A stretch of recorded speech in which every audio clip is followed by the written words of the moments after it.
Évoquait dans Intégral Bourse il y a encore un instant les rendements, que ce soit sur la dette irlandaise, sur la dette portugaise, sur la dette grecque, tout cela est au plus haut, hein, on parle des 10 ans, mais on va dire qu'il y a une bonne nouvelle qui éclipse absolument tout ça. Vous allez voir que je joue un petit peu avec les mots, parce que Christian Noyer, c'est rien de moins que le patron de la Banque de France, eh bien, il nous affirme ce matin que les banques européennes sont, je le cite, parfaitement capables de supporter tout scénario qui pourrait se présenter. Ça, Olivier, c'est carrément du vert adressé à tous les opérateurs. Ça justifie peut-être la hausse du matin parce que du coup, on va pouvoir choisir n'importe quel scénario pour nous sortir de la crise. Oui, c'est bien la parole d'un Noyer, quoi. Non mais comment on réagit quand on voit un banquier central qui nous dit ça? Il n'y a rien à ajouter à ça, mais moi, c'est une crétinerie de plus dans toutes ces toutes ces déclarations qui ne veulent rien dire. Je veux dire, c'est grave quand même d'imaginer. Si c'est si simple que ça, faisons-le tout de suite.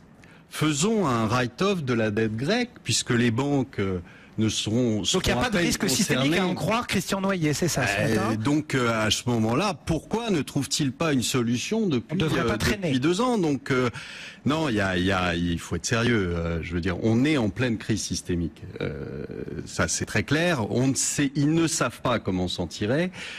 Monsieur Trichet est paniqué parce que vous l'avez dit tout à l'heure. Aujourd'hui, si on fait le moindre write-off sur ne serait-ce qu'une partie.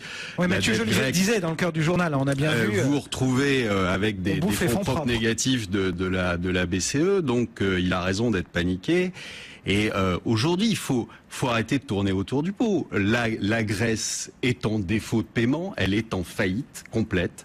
Et donc, à partir de ce moment-là, il va bien falloir qu'à un moment ou à un autre, on s'en occupe. Mais on s'en occupe sérieusement, en arrêtant la sémantique, en arrêtant d'appeler une restructuration un reprofilage, en arrêtant de proposer des trucs qui sont absolument inapplicables. Comme la restructuration voulue, l'allongement voulu par les banques et accepté par les banques. C'est grotesque tout ça. Il y a un moment où il faut arrêter. Les Grecs, aujourd'hui, quand Monsieur Noyer, j'ai entendu une déclaration de lui disant que si on restructurait la dette grecque, ça revenait à financer l'économie grecque entièrement. Mais qu'est-ce qu'on fait là? On les finance pas, les Grecs, entièrement?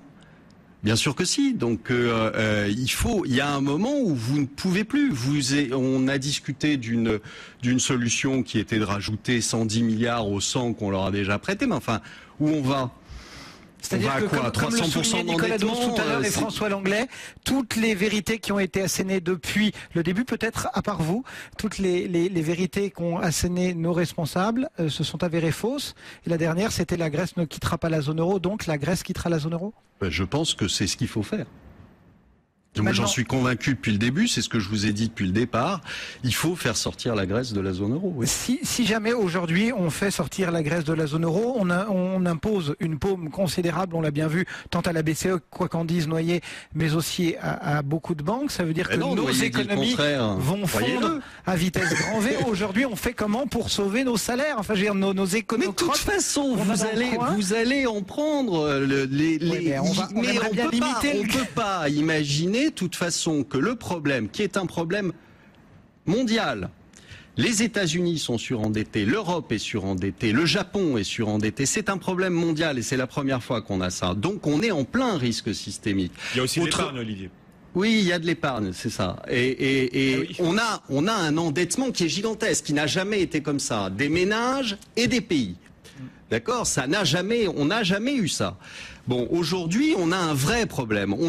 De l'autre côté, on a un Bernan qui ne sait que manier la planche à billets et qui a rendu un dollar qui, au départ, valait quelque chose, maintenant Olivier, ne vaut plus rien. On disait, il y a quand même de l'épargne. En France, précisément, on a quand même notre livret A, on a quand même nos assurances vie. On déplore peut-être que les marchés n'intéressent pas plus les petits porteurs, mais il n'empêche qu'il y a quand même un petit matelas. Aujourd'hui, les investisseurs, ils le laissent en assurance. Il appartient à qui? Il appartient à vous, l'assurance vie. Donc on va vous la prendre pour aller payer pour les Grecs, c'est ça? Comment faire pour qu'on ne la prenne pas? Il n'y a pas moyen. C'est-à-dire qu'il y a un moment où il va falloir... On n'a pas un produit, de l'or, des diamants, de l'argent, des tableaux de maître? On en revient au débat qu'on avait la semaine dernière, Olivier, mais c'est quand même la question qui peut intéresser tous les... Non, il n'y a pas une seule réponse. Le problème, il est là. C'est que aujourd'hui... Faut pas lâcher un peu d'or, un peu de diamant, un peu de tableau. Et on se trimballe avec pour fuir les pays qui coulent. J'en sais rien. Le problème est qu'aujourd'hui, vraiment, le problème est mondial.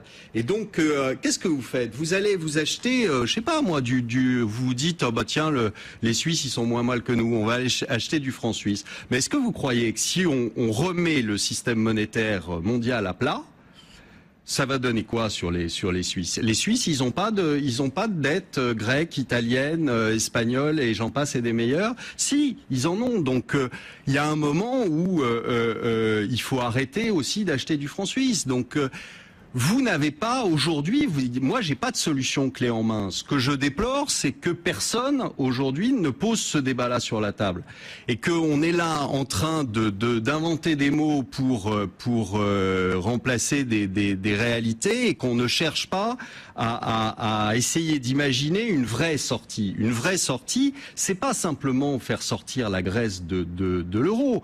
C'est vraiment mettre les choses sur la table et vraiment essayer de regarder ce qu'on peut faire, mais pour l'ensemble des choses. Parce que sinon, vous faites sortir la Grèce de l'euro, vous allez avoir le Portugal qui va taper à la porte illico, et l'Irlande aussi.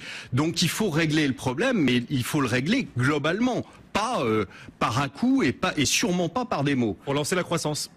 Faut relancer la croissance, mais pour relancer la croissance, faut des sous et malheureusement plus personne n'en a. Donc il y a juste un petit problème, c'est que c'est ce qu'ont voulu dire certains pour le Japon en disant on va relancer la croissance après le passage du tsunami. Simplement, il faut des sous pour le faire. Or le Japon, il n'en a pas. Et il faut des entreprises aussi. Il y a quand même les entreprises. Il faut des entreprises, c'est bien les entreprises. Il faut y penser. Simplement, les entreprises aussi, elles ont besoin de consommateurs. Voilà.